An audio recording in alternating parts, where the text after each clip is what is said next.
परिश्रम गरे स्वदेशमा नै सम्भव छ।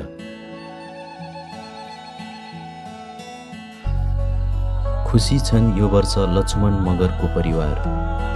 आँबुखैरेनी वडा नम्बर 2 का सुन्तला किसान लक्ष्मण मगर अघिल्लो वर्षको तुलनामा यो वर्ष सुन्तलाको उत्पादन राम्रो भएको कारणले धेरै नै खुसी देखिन्छन्।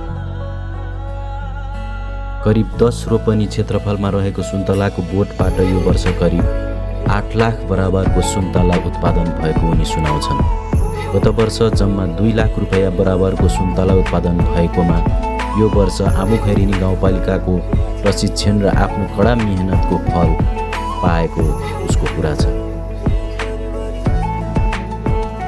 यसरी सम्भावना खोजेर आफ्नै देशमा परिश्रम गर्ने हो भने आफ्नो परिवार गाउँठाउँ छोडेर परदेशमा भौतारिन नपर्ने हामीले उहाँबाट उदाहरण लिन सक्छौँ।